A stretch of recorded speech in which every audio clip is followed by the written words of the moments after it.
Good afternoon, everybody. I want to share a quick story with you about my son, my wife, and I earlier today.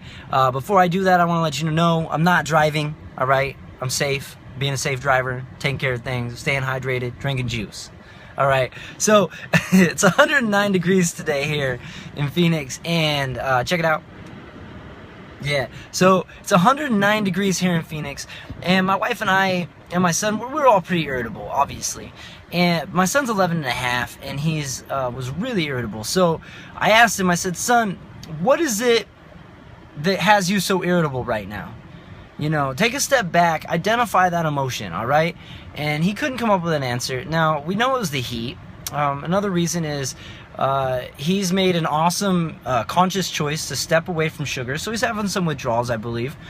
And you know, this is one of the things that I talk about in my book, Bullied, is I talk about self-awareness and how important it can be to helping break this cycle.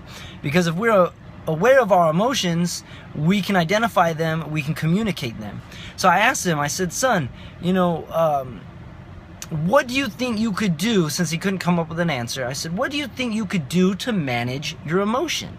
Once you're aware of it, right? Now you know you're irritable, what can you do to manage that?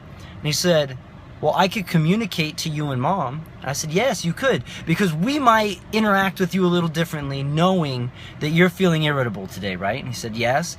I said, well, what's something else that could help you manage your irritability?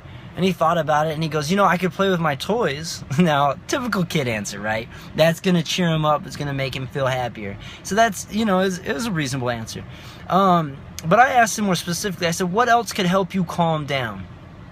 And I shared with him the technique of breathing.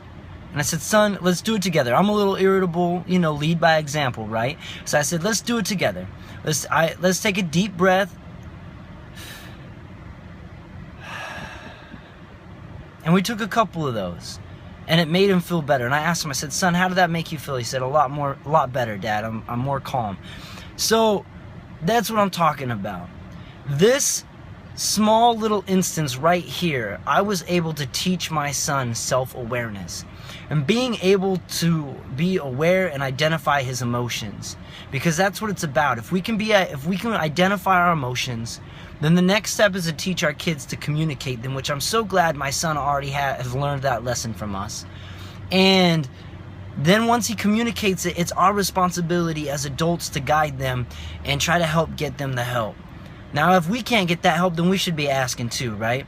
And we should all be asking for help until we get the help we need. But it's just a quick little story I wanted to share with you. I think it was pretty awesome to hear that about my son. And I just wanted to use it as an example to demonstrate the power of self-awareness and just little simple things that we as parents and adults can do to really help guide and teach our youth, empower them, and stuff like that. So I'm going to do a couple more of these videos as we move on forward with my book, Bullied. You know, I think it'll be fun. So everyone have a wonderful day and be blessed.